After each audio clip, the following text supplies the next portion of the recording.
So good morning. Can I ask you how many are in this class should be there?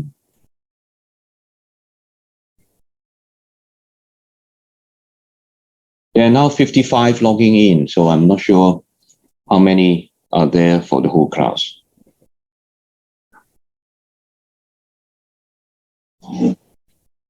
So anyway, I'll start today. So this morning, I'm going to share with you is on the renal transplantation.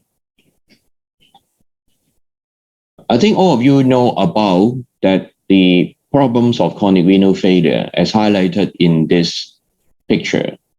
Obviously, I'm not going to go into the different problems as shown here, but more to highlight once they reach end-stage renal disease, then they have a lot of different symptoms.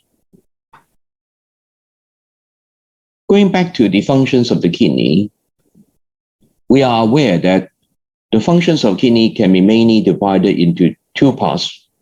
One is on the side that maintain the body composition, like regulation of body fluid volume, osmolality, acidity, and electrolyte content. And obviously, the kidney is very important to excrete the metabolic end products like urea, creatinine, drugs, and toxin.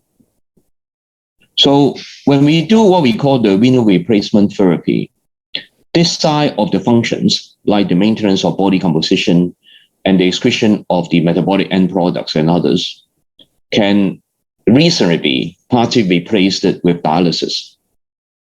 But then the third function of the kidney is actually the production and secretion of enzymes and hormones, like the renin, erythropoietin, and vitamin D3. These, for example, the renin will convert the angiotensinogen to angiotensin as a potent vasoconstrictor to control your blood pressure. Erythropoietin produced by the renal cortical interstitial cells will make you less anemic.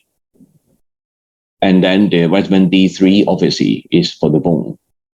But this side, obviously, the production and secretion of enzymes and hormone cannot be replaced by dialysis. So that's why in order to have an optimal kidney replacement therapy, then we go back to is the use of kidney transplantation. So now we call dialysis, be it hemodialysis or peritoneal dialysis, as renal replacement therapy. But also, kidney transplantation is also one type of renal replacement therapy. So in the kidney transplantation, you see here is that the two kidneys that are diseased because of maybe diabetes, hypertension, glomerulonephritis, these more common causes for the renal failure, together connecting to the bladder as down below. But then if you put on a kidney over here, then this is the new kidney. When we talk about kidney transplantation, the concept we have is between allograft and xenograft. So allograft is transplanted between the same species, so obviously human to human. And xenograft is across different species. For example, if from chimpanzees to human, pig to human, but at the moment, the xenograft for the kidney is obviously still in the experimental stage. So go to the allograft, then we can say there are what we call the living and the cadaveric. So the living donation can be from related or unrelated donor. When we talk about related donor, the concept can be the relationship, which is a genetic relationship, like parents to children, siblings, even step cousins. They are also have certain degree of genetic relationship. But there can also be what we call the emotional relationship, which include from husband to wife or vice versa, or partners, sometimes even in situations, there may be very close friends donating the kidney to another individual. So this type of relationship, as I told, is more of an emotional type, and there is very little genetic relationship overall. Then the other is obviously the unrelated.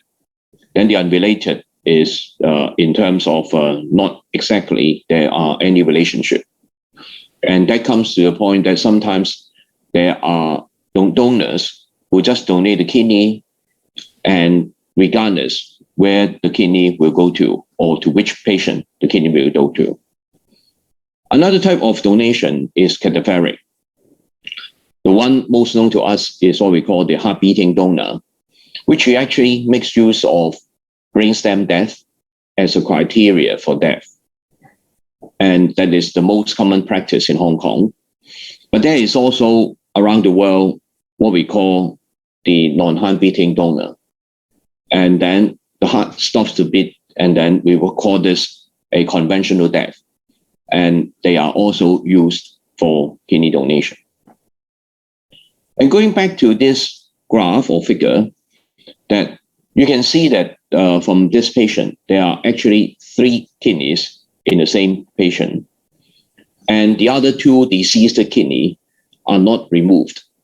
So most of the time, this deceased kidney will become atrophic and small and not functional. And with time, they will become fibrotic. It's only that under certain circumstances that we may remove the 2 deceased kidneys, or the native kidneys, what we call. For example, if there are malignancy over there, if there is a resistant infection like tuberculosis or an abscess that's not responding to the usual antibiotics treatment, or for example, someone who have very labile blood pressure coming up and down very significantly, and by using venous sampling, you can document that there are obvious a very disbalanced renin production on one side of the kidney. Then the consideration to remove that kidney can be an indication. And there may be possibilities that the patient's kidney is overwhelmingly huge, and that cause symptoms to the patient, or with bleeding, like in polycystic kidney. So this is a bucket with the polycystic kidney being removed. So this is a nephrectomy, and you can see that the kidney fills the whole bucket. So not only that, if the kidney is not removed, that the patient may feel symptomatic of the abdominal distension, but also that the patient's abdomen or the space in the abdomen is reduced, and then the surgeons who try to put in a new kidney into the space may have some difficulty. Then let's turn to some of the organ donation statistics. This is the statistics up to the year 2021 in March. So I highlight to you is that you can see that we highlight the first row. The number of patients waiting is about 2,300. However, if you look at from 2011 to 2021, that from the deceased donor, you can see that before 2020 and from 2011 is between about 60, and 2019 is particularly bad, only 42. The year 2012, there are 84, is already one of the highest. There's the one that is higher than that is only 2009, and that is also just about 87. So you can see, if you calculate out very simplistically, that the number of donors each year compared with the patients waiting, you can calculate how many years do they need to wait before they can get a kidney. Obviously, the math is not like that, and someone who will get the kidney may get it earlier, and some will be waiting for longer, depending on the factors that I will introduce later. And you can see another row is from living donor. And throughout these years, you can see that the living donation in Hong Kong is also less than 20 a year. And that is also not promising and making quite difficult for a patient to wait for quite a few years before they can actually get a kidney.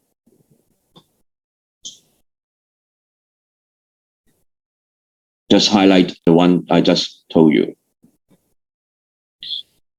So if you look at the overall graph from Hong Kong, and the red bar is all the deceased donated kidney, that is the cumulative. So up to the year 2017, there are about 3,200 patients who have received a cadaveric kidney.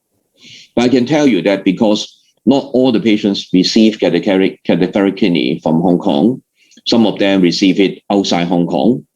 So that is the overall figures. And the living donor in the purple bar stands around 500 up to 2017. Once again, if you look at the number of patients on dialysis in Hong Kong up to the year 2017, at the moment, at that time, it's around 6,300. I told you early on, in our transplant waiting list, we have around 2,300. So there are certain individuals who are on dialysis, but who are not considered suitable to put on the waiting list. So, but the number of dialysis patients are rising year after year. However, if you look at the number of renal transplants done in Hong Kong per se, you can see throughout this year, you almost cannot recognize the blue bar, which is very small over here.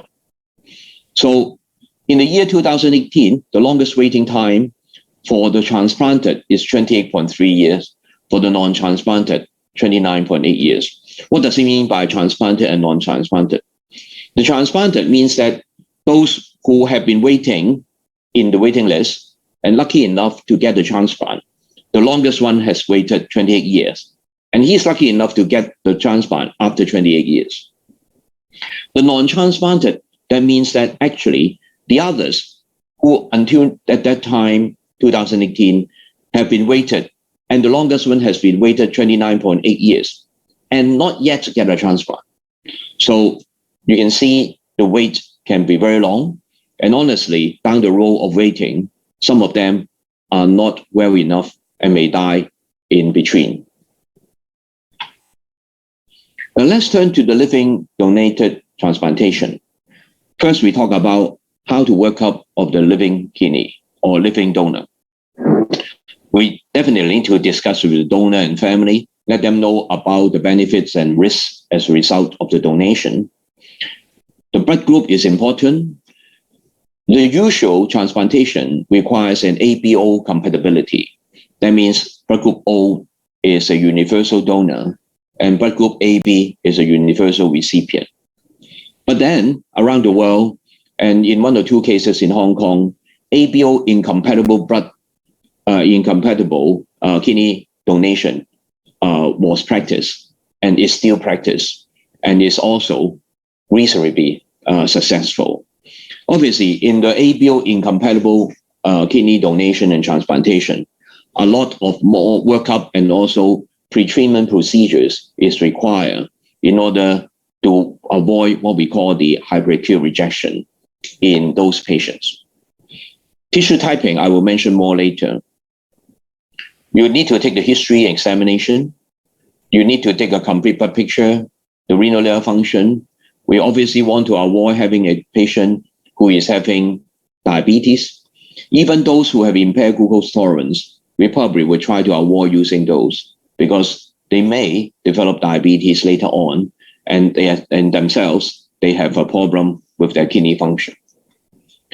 Hepatitis B and C are always checked, and we don't want to transplant a hepatitis B positive donor to a recipient, likewise, and hepatitis C as well. But nowadays, hepatitis B to hepatitis B positive transplantation is practiced. In hepatitis C, with the availability of what we call the direct antiviral agent, DAA, which is very effective in having a seroconversion of hepatitis C patients with negative antigenemia, then some of the hepatitis C positive donor, they may be considered as a donation after receiving the direct antiviral agent.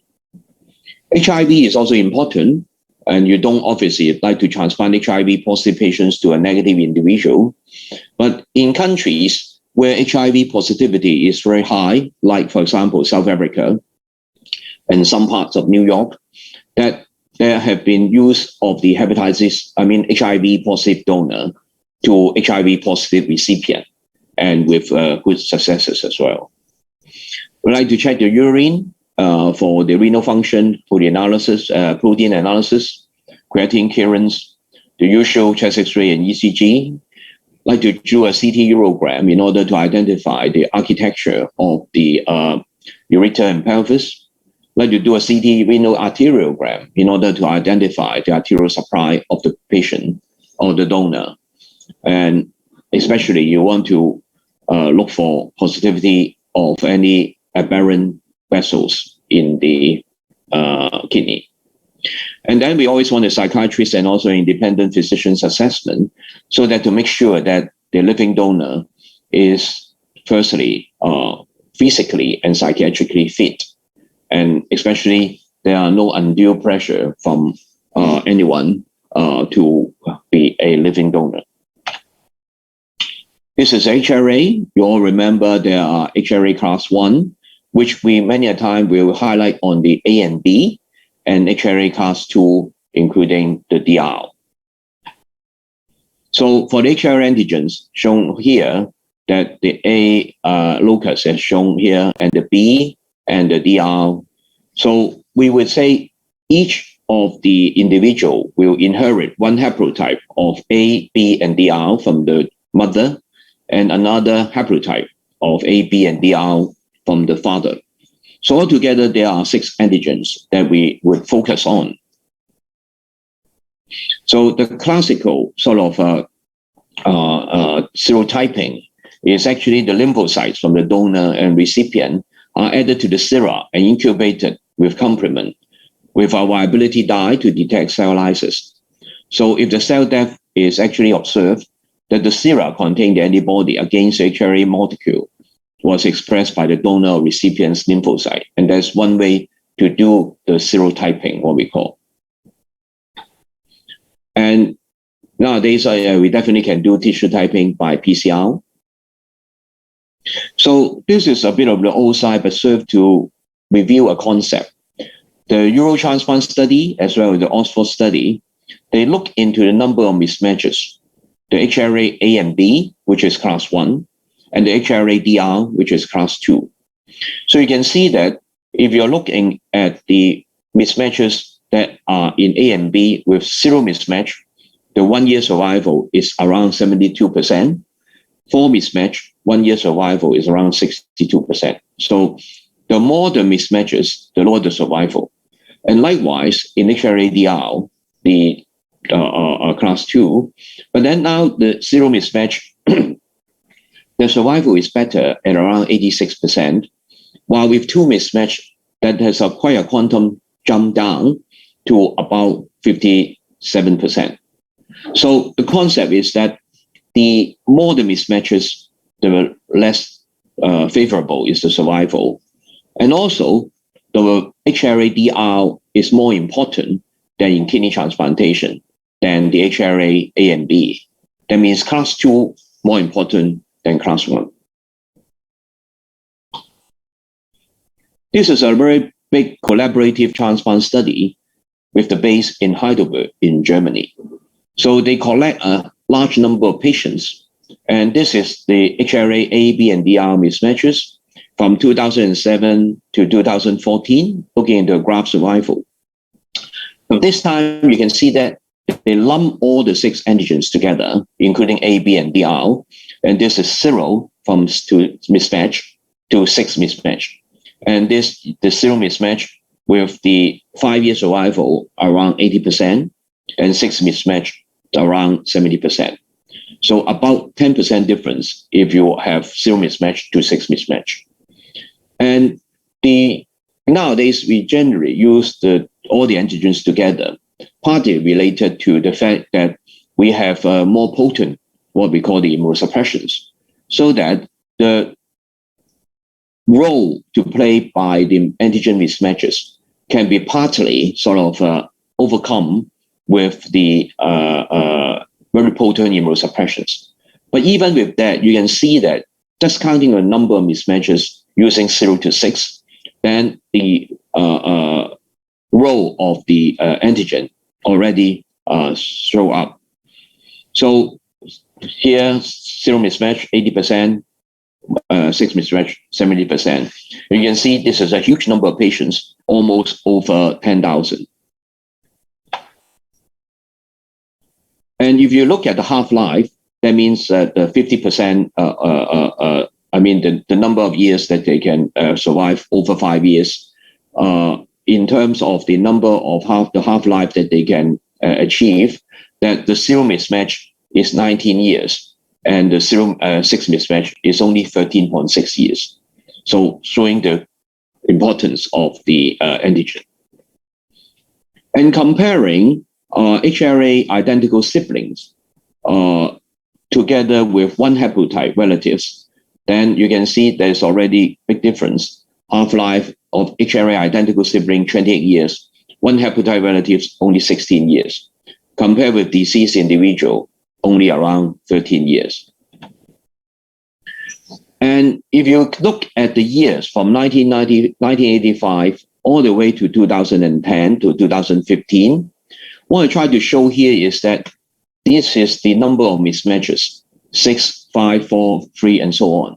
And you can see throughout these years, we are doing more and more kidneys that with a high number of mismatches showing here. So that goes down to the play that we would try to reduce the co-ischemic time or also the transplant of the organs in big countries like, for example, United States or UK, and by using even slightly more mismatched kidney. And not only for the survival, but also for the rejection, the mismatches also carry an impact. You can see that 6 mismatches here, the percentage treated for rejection is almost 20%, 22%, while 0 mismatches is probably less than 12%. And the deceased donor and the living donor graft survival throughout these years, 1 year, 5 year, and 10 year. You can see throughout these years, the living donor is obviously fare better than the deceased donor in terms of probability of graft survival. These are the older data from Hong Kong. So the patient survival in Hong Kong 1 year for the living donor is 96%, 5 year, 96%, 10 year, 95%. And the graft survival is 97%, 92, and 82%. So overall, the survival of patients who have received a kidney in the live donor is actually very good. And same likewise for deceased as well. Nowadays, obviously, the limiting factor is the availability of the organ. So this is our arteriogram of a patient. And let's go to cadaveric kidney donor. When we talk about cadaveric kidney donors, then we think about any type of problems in the donor that will make it a contraindication as a cadaveric donor for the kidney. Age nowadays is not an absolute contraindication for donation. In the very young, I mean, previously we say less than 5 years old is not very good for donor, but partly because that their vessels and the ureter, the vessels are very small, the renal vein and the renal artery. Nowadays, if you have very, very small kidneys from small babies or young adult, very young child, that what we can do is actually use the abdominal aorta and use both kidneys at the same time, and then use the abdominal aorta as a anastomosis to the recipients, what we call the internal iliac artery, and then use the inferior vena cava, which actually drain blood from both kidneys, and then lends the most to the external iliac vein, and that helps to reduce the discrepancy between the calibra of the vessels. And in older age group, age itself also doesn't go into play to make it a contraindication. We always rely on the biological as well as actually physical age of the patients, and then judge by what the patients is having a good health in order to be donated. So we definitely have used kidneys in older patients, older than 70 and very occasionally even 80s. Older than that, that sometimes may be difficult because many a time they already have underlying chronic diseases. Infection is another one that's a contraindication. When they have bacteremia and generalized viral infection, HIV already talked about it, especially, but including those who are high-risk seronegative individuals, like drug abusers or homosexuals. That means there may be a window period out of which that you may not detect HIV antibody. Then you might consider whether to use those kidneys or to do the antigenemia. Hep B and Hep C, I already mentioned it. Malignancy is another one, especially obviously if someone who has a malignancy won't use it. But in individuals, for example, who have a primary brain tumor, then if you are certain that this has not metastasized, or the primary brain tumor is not actually secondary to the brain from other sites, that you can consider using them. One of the reasons is because of the blood-brain barrier being considered to be quite useful to preventing the spread of the malignancy outside the brain. Treated non-melanoma skin cancers is regarded as a not a easily spread cancer, and then those also can be a consideration for malignancy for the donor. But we have to be very careful in order not to miss some of the patients who actually have malignancy already spread. If they have renal disease, then obviously we don't use them, especially when they have renal impairment and abnormal urinalysis. Hypertension or diabetes, if it has been for a short period of time or not complicated, then it is not a contraindication for it. But when they have a complication of the hypertension and diabetes for a long time, then it is obviously not easy to make a decision to just put in the kidney. So sometimes we would do a what we call the donor nephrectomy biopsy. So to take a biopsy core and send to the pathologist for a frozen section and see the status of the actual kidney of what we call the anatomy, as well as the any pathology in the kidney biopsy.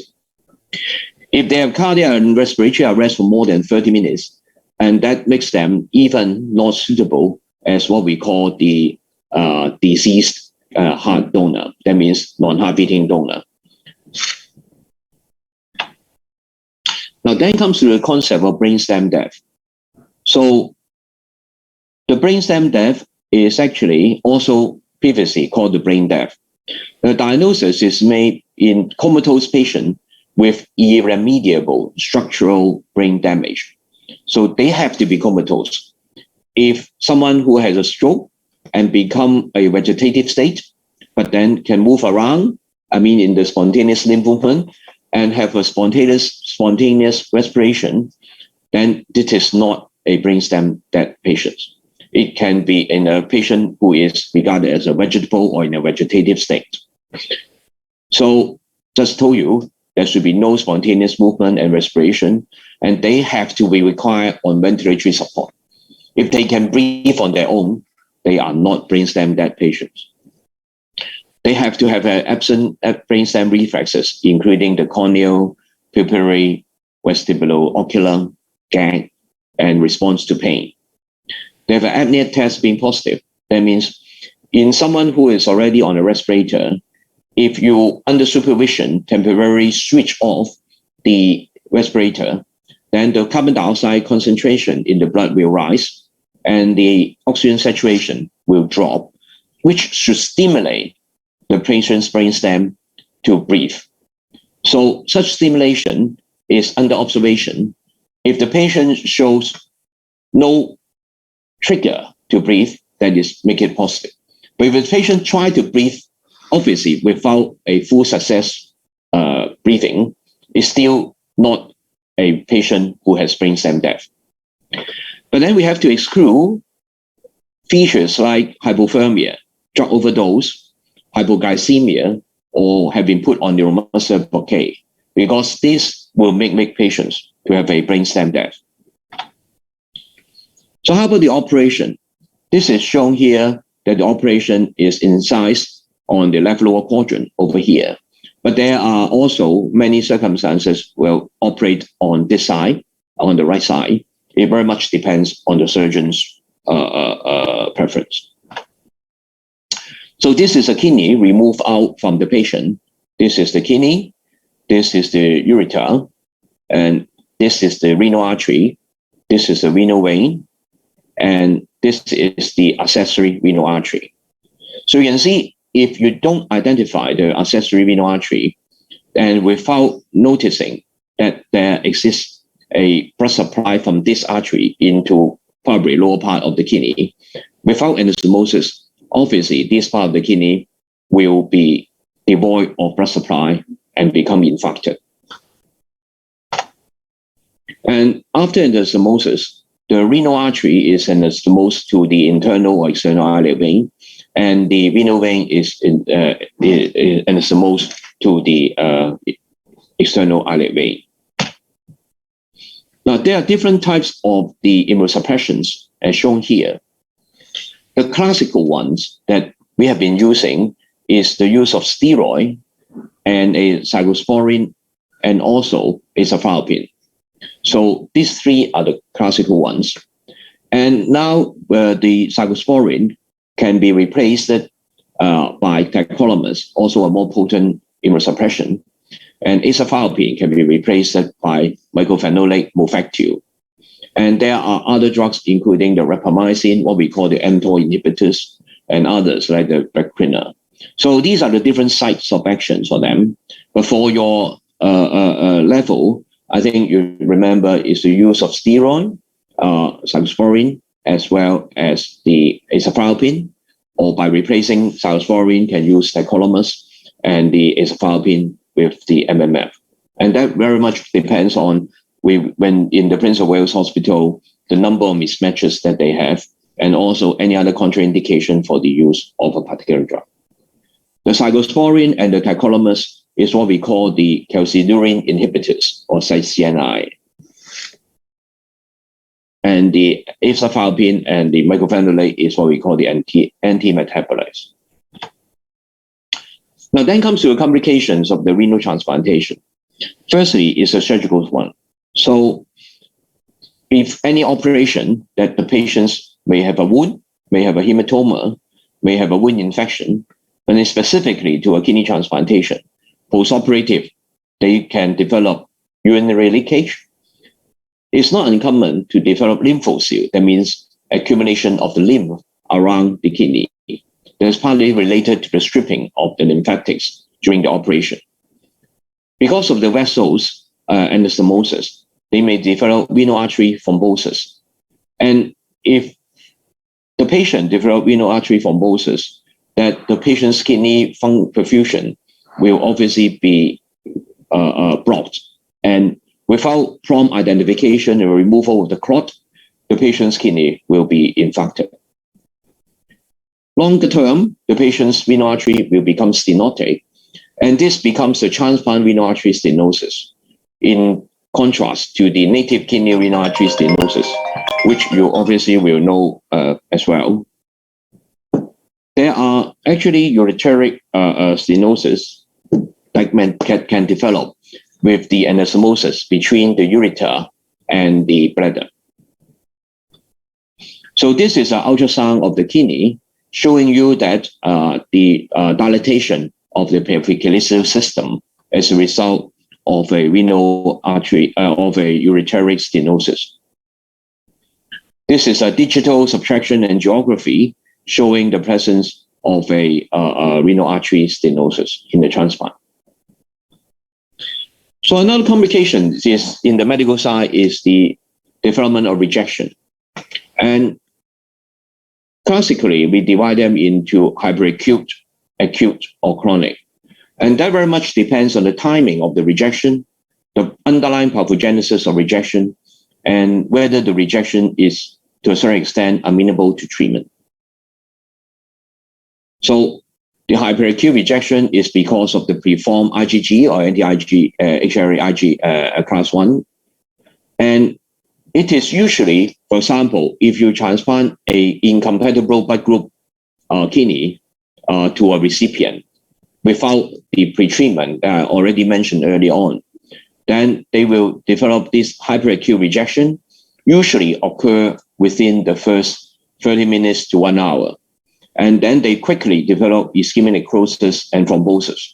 And there's actually no way you can actually revive it. And no treatment is also possible.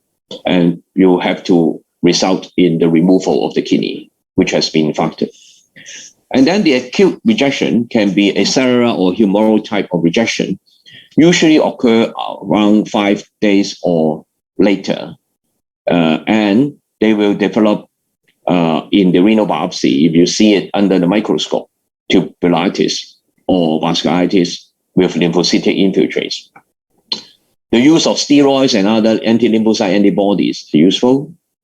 And then chronic rejection is the alloantigen dependent and alloantigen independent type of the mechanism. And if you look at the renal biopsy, they will show interstitial fibrosis, tubular atrophy, or glomerulosclerosis. And usually chronic rejection will occur 3 months afterwards, after the transplant, but then can be as late as years. And even acute rejection also can occur years after they have transplant. And one of the very common things is, for example, the patient has not been compliant on the drug treatment. That means they don't take the immunosuppressions. And then they will quickly develop into acute rejection.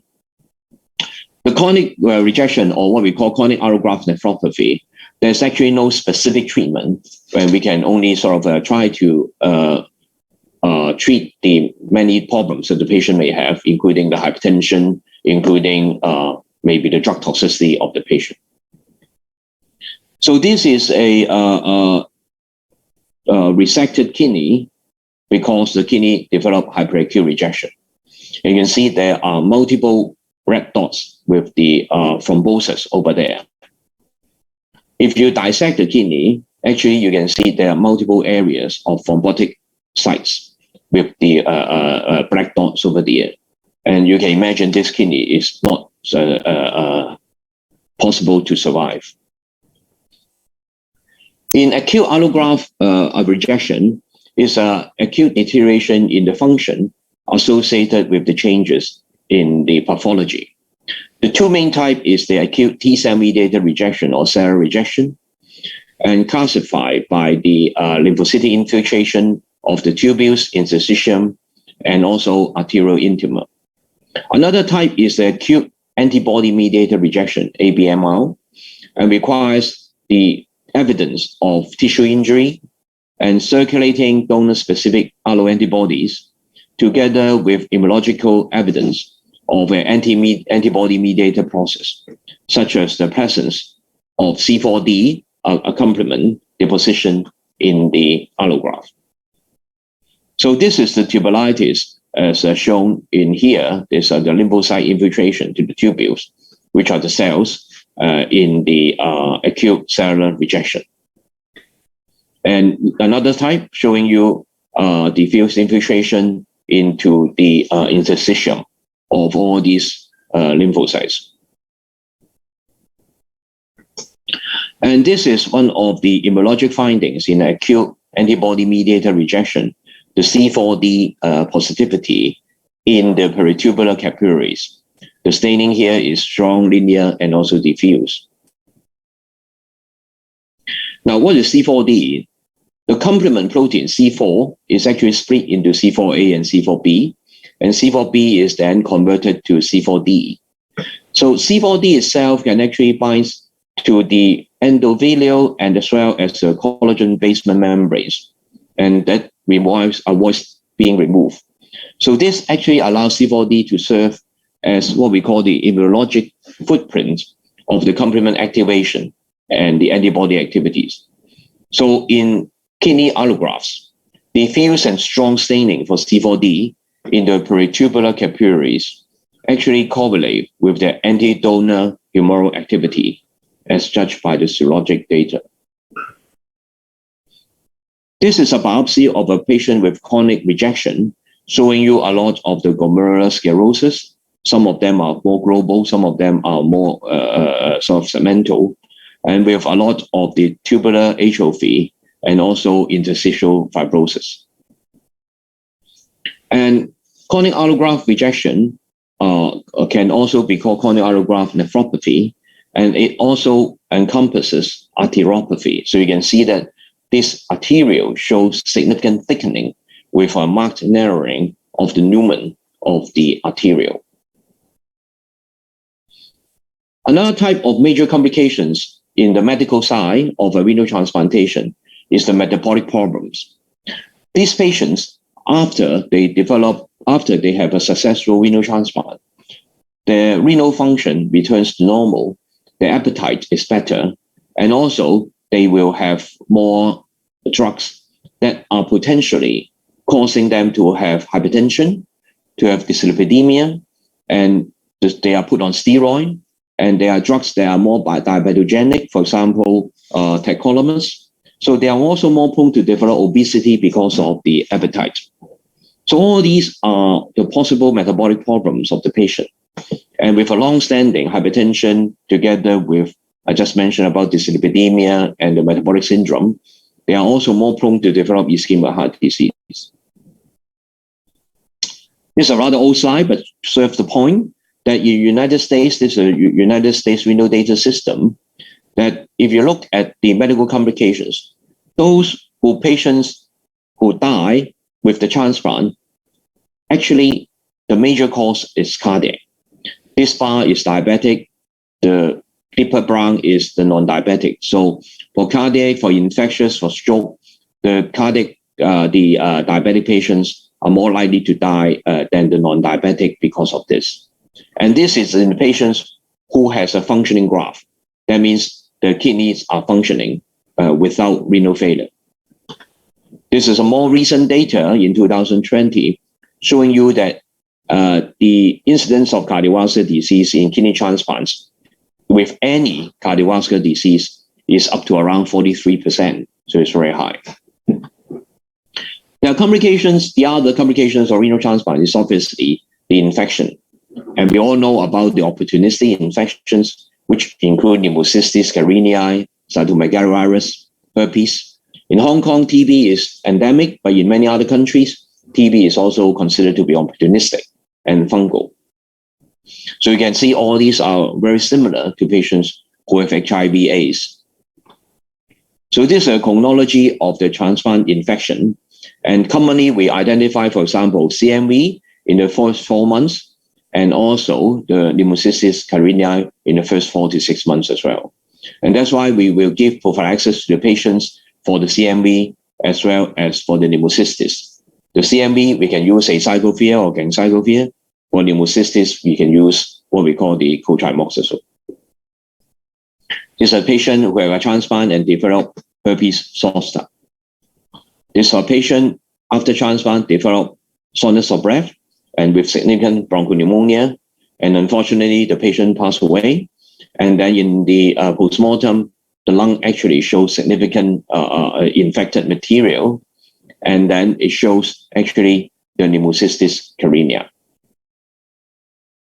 And this is actually a patient who have CMV pneumonia with bilateral infiltration or interstitial changes and what we call the ground glass appearance. And you can see one of the important things to identify is that the heart size of this patient's chest X-ray actually is normal. So this is not a cardiogenic pulmonary edema, rather is a CMV pneumonia.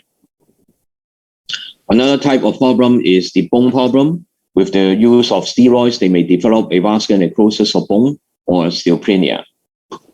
This is a bilateral replacement of the hip in someone who had got a vascular necrosis of the hip after transplantation. Malignancy is getting more and more common in the general population and especially in the transplant. The common malignancy around the world is actually the development of lymphoma, or what we call the post-transplant lymphoproliferative disease. And in countries where they have very significant sunlight, like Australia, skin malignancy is very common, and Kaposi sarcoma. Hong Kong, a few years back, they looked into the Hong Kong patient data.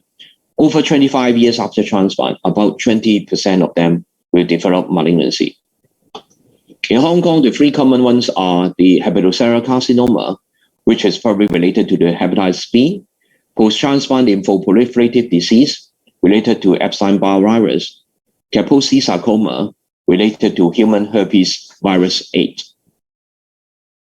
There's a patient who, after a living donor transplant from her mother, later on developed liver dysfunction by blood taking, and shown by the CT scan with multiple nodules in the liver as well as the spleen. And the biopsy of these nodules actually shows a post-transplant lymphoma. It's a patient who have a transplant and developed this very vascular, ugly lesion in the mouth. And this is actually a Kaposi sarcoma. Another problem may be recurrent glomerulonephritis, and the common ones being IgA nephropathy or focal glomerulosclerosis. IgA can recur of around 20 to 30% after transplant. Focal glomerulosclerosis can recur 30 to 50%. But having said that, we won't say someone who has a IgA or focal glomerulosclerosis a contraindication for renal transplant, simply because you are worried about a recurrence of the glomerular disease. So as I told you early on, the donor statistics, the transplant survival statistics in Hong Kong is very good. So it's only that the availability of organs, and we would like to promote more donor and also donation both in living as well as deceased. And recently in Hong Kong, we have started the pair kidney exchange program, and has done actually the first pair just a few months ago. So you can see, for example, this is the same family, the mother to be donated to the son, maybe because of the blood group incompatibility. In another family, the husband would like to donate to the wife, and also maybe because of the blood group problem, or because they have a very high antibody towards the recipient. The recipient antibody towards the donor. So by doing this sort of cross exchange, then you can actually successfully to do the transplant from the mother to the other's wife, and from the husband to the other's son. So just to highlight, a few years back, as I said, we promote the organ donation, and somehow we have a very good or fortunate story that within 4 days we have 3 donated pairs, and there were 6 individuals benefit. So the final slide, I just want to show this. This is one of my patients, now over 35 years almost, and she actually received a living donor kidney from her sister. And then about 2 years, 3 years later, she got pregnant and then delivered the baby. So this is her baby boy, and she is actually a very active individual who actually founded this magazine called The Baby, 親子雜誌, and she used her baby boy as the front cover photo for this particular issue that she founded. So just to highlight the fact that with a successful transplant, patients may go back to a normal world, can become pregnant, and also can run a much better or normal life than patients who are just put on dialysis. So with that, I will stop and see if you have any question.